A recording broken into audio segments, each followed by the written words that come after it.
It's not that God has different things to say to us. It's that he needs to use things that we understand in our own culture.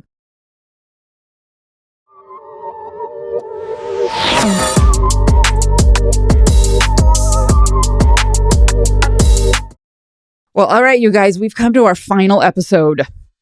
I know, it's so fast. Yeah. We have learned so many things in the last 5 episodes, thanks to you guys. This has been amazing. However, one question really still remains for me. When do I get issued my personal seer stone so that I can have direct revelation from God? In the celestial kingdom. I want it now, Sarah. Well, Joseph Smith did say everybody is entitled to their own. But the question, I think, and you can correct me if I'm wrong here, Jen, is why is that not more commonplace now? Correct. The real question is, why don't we use that in our culture? The church is in possession of a seer stone. Why isn't President Nelson getting it out and consulting it, right? Like, I think that's a fair and legitimate question. Well, I mean, we don't know that he's not. We don't know that he's not. We do not know that he is not. However, if he is, we're not privy to that information. Right. Why aren't seer stones something we hear about in other places in our culture from people who are seeking truth? And I've kind of got 3 answers, 3 ways to think through that. I can't wait to hear your guys' responses at the end. Yeah, I can't wait to see what you uncovered for us. All good things, I hope. We'll see. Here we go. So we've been talking about Joseph's use of the seer stone, why it worked and how it worked for him, how the church has thought about it over the decades. Lots of great information. But today's question is really for us, right? I would love my own seer stone. You probably would too.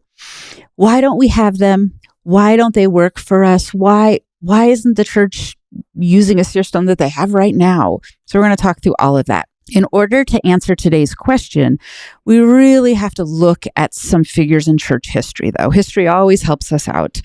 And we've got some great examples here. We're going to start with Hiram Page. You might know this story already, but let me run through the facts for you. Hiram is born about 1800. He studied medicine. He appears to be like some kind of traveling doctor of some sort. 1825, he marries Catherine Whitmer, daughter of Peter Whitmer, and they go on to have 9 children. The couple was living with Catherine's parents, and they were both baptized by Oliver Cowdery in 1830. Less than a year after the very first baptisms in the church. So April 1830 is when they're baptized. Joseph arrives to the Whitmer house in August of 1830, so just a few months later. And when he arrives, what he learns is that Hiram Page has been using his own seer stone to produce revelations for the church. Like, if you've been in the church for very long, you already know where this story is going, right? Interestingly enough, though, Cowdery and the entire Whitmer family believed the revelations were authentic. The use of a seer stone was absolutely not a problem for them. However, you certainly know the story. Joseph teaches them that this is not how it should be. He talks about this in the September 1830 General Conference. He says that Page's revelations are of the devil. You can read this in our Modern Doctrine and Covenants, chapter 28, verse 11, where Joseph said that Satan has deceived Hiram. He goes on to explain the reason. Joseph doesn't say he deceived Hiram because he was using a seer stone. That's not the reason. He mentions that the revelations are out of order and not from God, because Page is trying to receive revelation for the entire church, and it just ain't his place. And Page, to his credit at the time, he agrees to discontinue the practice and reject the revelations that he received. In 1856, so more than 25 years later, Page is already dead by then, Martin Harris's brother, Emer, he said that the stone was ground into a powder and the associated revelations that were given were burned. 100 years after that, Apostle Alvin R. Dyer says that the stone had actually been passed down in the Jacob Whitmer family. And there is debate back and forth about what happened there. Is that actually the case or not? Lots of debate. You could go read some lively stuff online over that. Eventually, Page leaves the church, but not over this. He leaves the church over something else. He appears to have accepted the idea that the use of a seer stone to receive revelations for the church was out of bounds for him because he was not in charge of the whole church. If he had been really upset about any of this, wouldn't he have left the church then, interestingly enough? So what do we conclude from this story? 1, the use of the stone was not an issue for them. It does not get mentioned as being one of the problems. 2, the problem isn't that he was trying to get revelation. The problem is that he was trying to get revelation on behalf of direction for the entire church. The members were taught the same thing the members are taught now. Be cautious about being deceived by false revelations and the importance of order in receiving revelation and sharing revelations with the church. You can receive revelations for yourself and for those who are in your stewardship. And so we get this wonderful lesson from Hiram Page. But questions that come to my mind are, if he had been using the seer stone to seek revelation for himself, would we even know that that event had happened? Perhaps not. We'll never know the answer to that question, of course. But Page's sin was not seeking revelation. And at that time, it wasn't even using a seer stone to do it. It was trying to receive revelation over people he did not actually have authority over. Okay, next story. Oliver Cowdery. So Oliver's born 1806, so right around the same time. They're certainly contemporaries. Oliver's mother dies when he's 3. In his youth, he had a divining rod or a dowsing rod, which was used to find water. It was a common practice of the time. In young adulthood, he initially works as a clerk in a store that his brother owns or runs, and then he works as a school teacher. And in that era, the local school teacher would often reside with a local family as a boarder, and Oliver ends up boarding with the Joseph Smith Sr. family. And in fact, Lucy Mack Smith is his 3rd cousin, though how strong the relationship between them is not really relevant here. They just happen to be 3rd cousins. He is boarding with them while he's working as a school teacher. Oliver actually tells Joseph that he had seen the golden plates in a vision before the two of them even met. So from even before he meets Joseph, he's kind of primed for what's about to happen. So for this part of the story, we're looking at Doctrine and Covenants, chapters 8 and 9. Oliver has been acting as Joseph's scribe and understandably wants to take on a bigger role. Gotta be honest, I would be the same way. Watching how this is going down, I want to play too, right? Oliver's kind of my boy right here. And he is given the chance and told that this will require faith and trust and the necessity of divine power. However, when Oliver actually attempts to translate, he encounters difficulties. Chapter 9, Doctrine and Covenants 9, explains why Oliver was not able to translate as he had hoped. And the Lord told him that he did not understand that the process of translation required not only faith and a mental or intellectual effort, but also spiritual sensitivity and a specific gift that was authorized from God. And here's where I'm kind of like Oliver again. And maybe you are too. The impulse towards wanting a seer stone so you could get a direct message from God, that is attractive for many reasons. But it also isn't going to work for multitude of reasons. And we see some great ones here in this story about Oliver. The Lord explains, this is D&C 9:7, you took no thought save it was to ask me. Teaching Oliver and future generations like us that you can't really expect to get answers to come without personal effort and preparation and gifting from God. So asking wasn't wrong. Oliver asking to do this, there's nothing wrong with the ask. Using the seer stone wasn't wrong, but apparently Oliver didn't approach it with the same effort or preparation. Desire to use the stone alone is not enough. So sorry for me, I don't get a stone. And that seems to be the reality for most of us. You might want to use a seer stone today, but desire alone isn't enough to accomplish that. It wasn't for Oliver and it wouldn't be for us. Oliver wanted to help.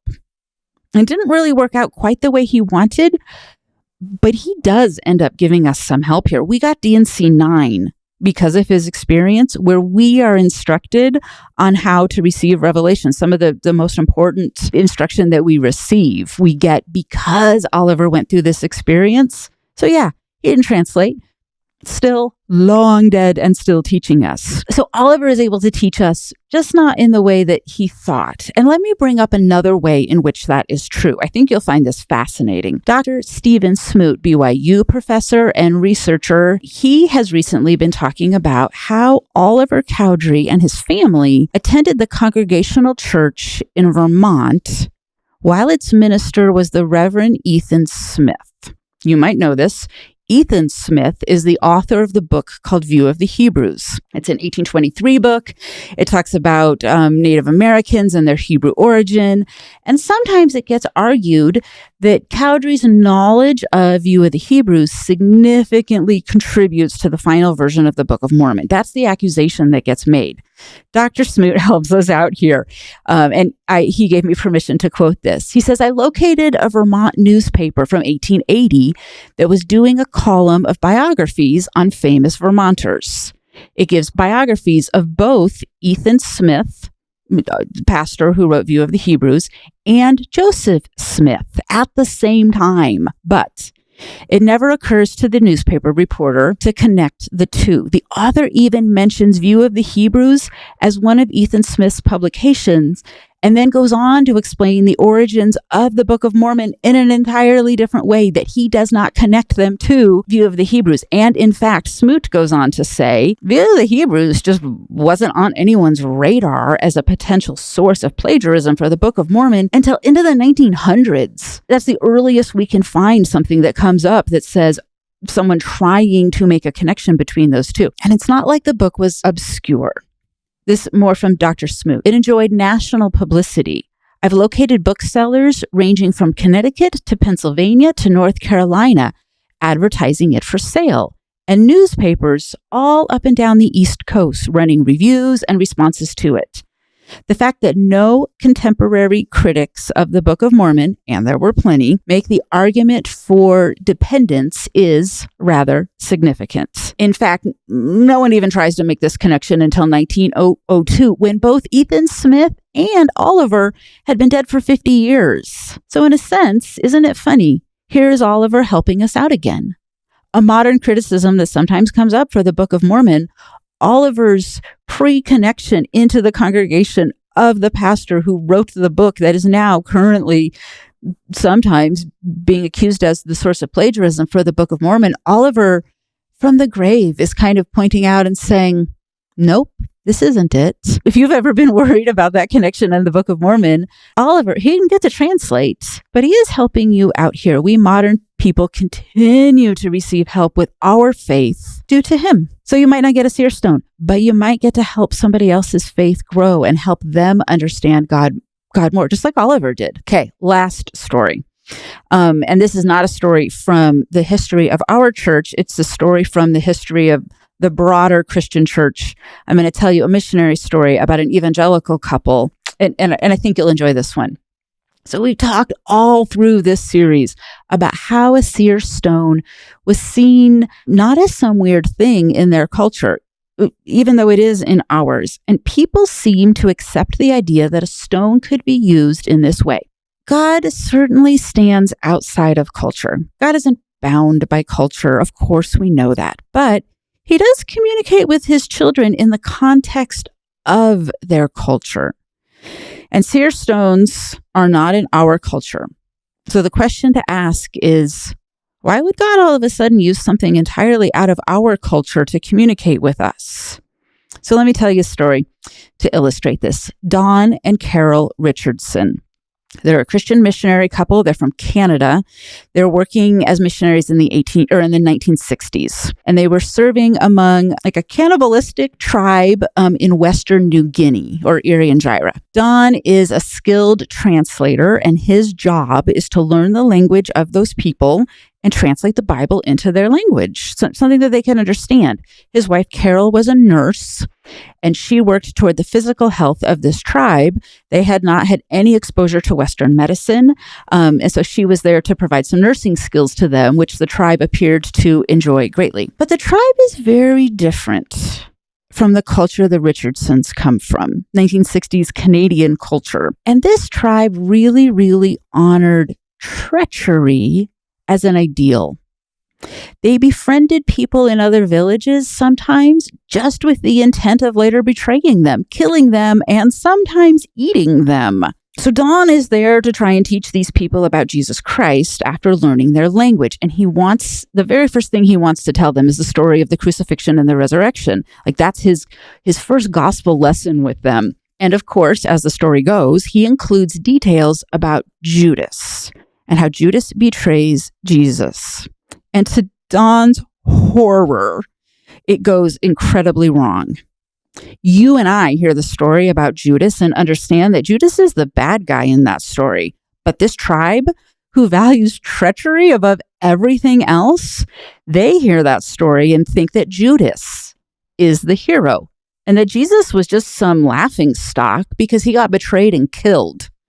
So poor Don Richardson, he now has a big problem that he has to fix. He now feels like he has started a Judas-worshipping cult in New Guinea.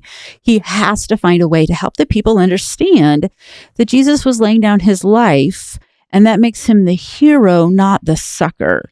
Judas is not the hero here. People will have none of it. Don tries to explain and communicate this truth to them. It takes a very long time. It does not get through to them. So what happened, how things eventually changed, was that the Richardsons, Don and Carol, they also ministered to another village that was nearby. And those two villages would periodically go to war with each other. And so during the course of time, these two villages are back at war. And when, after several months, the war is not ending and things are becoming dangerous, the Richardsons go to the tribes and say, look, we have young children.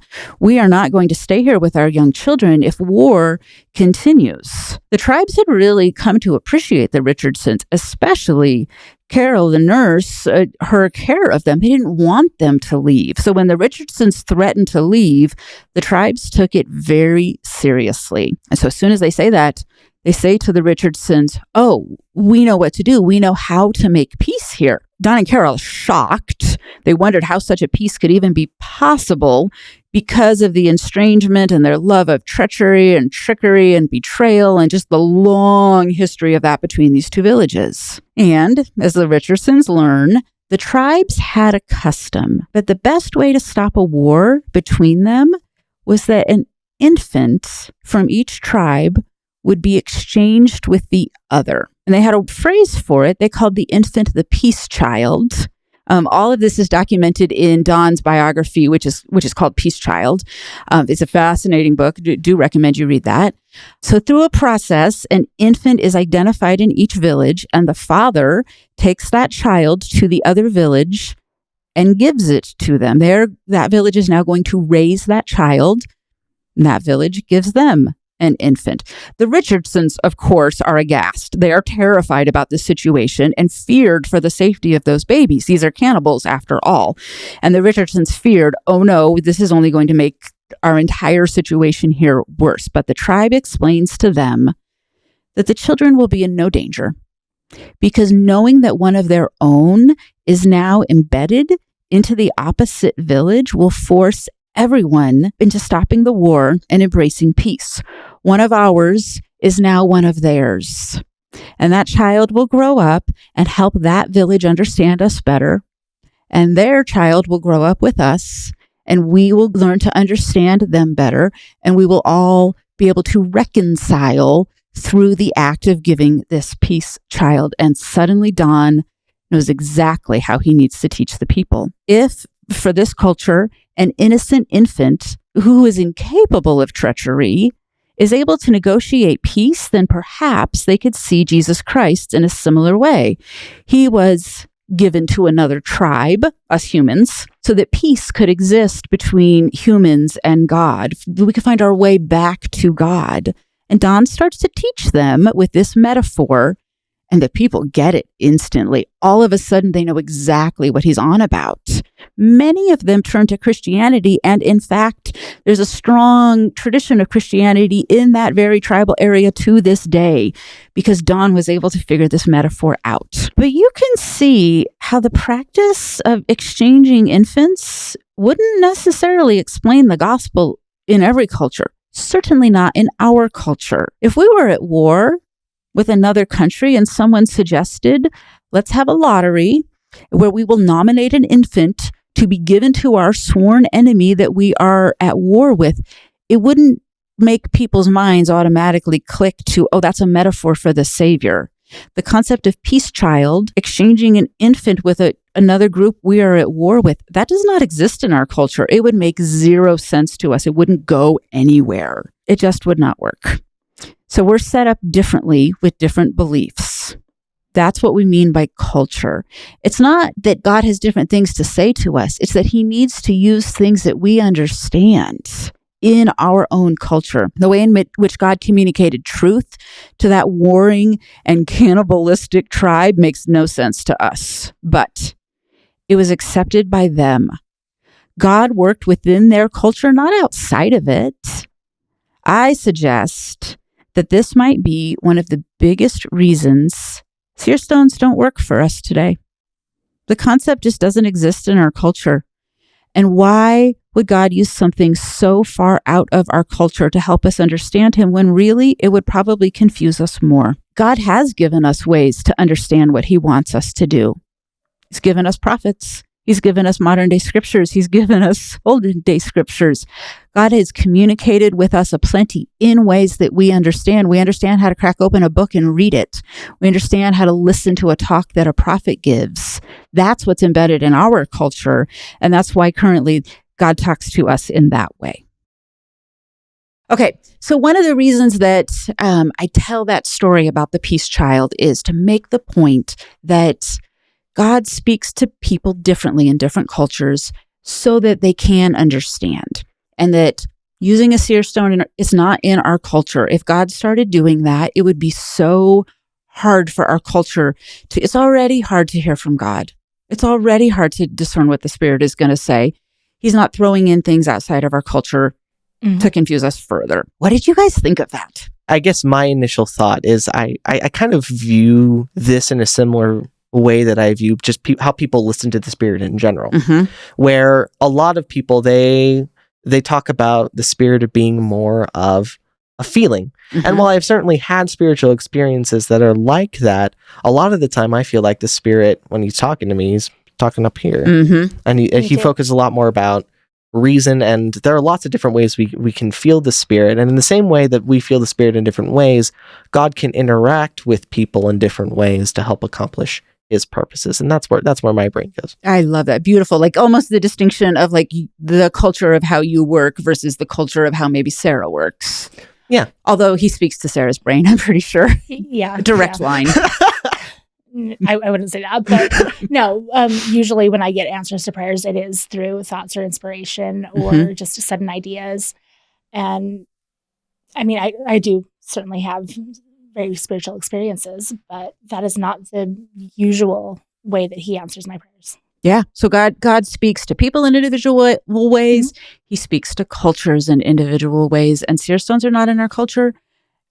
And I think there's a lot of reasons why they're not used. I've just talked through all of them, but that's the one that feels the most right to me.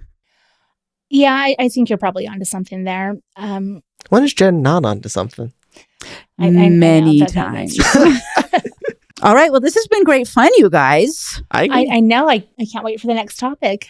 So that's the end of our Seer Stone series. You can look forward to our next season where we'll take on another topic. Let us know what else you'd be interested in having us research. Yeah, absolutely. Leave comments, reach out to us on Fair, and we'd be more than happy to hear from you. And if there's something we can do to help understand what's on the shelf right now that we can maybe help with, I'd love to hear it. I certainly assume this. Me, myself, and I. Absolutely.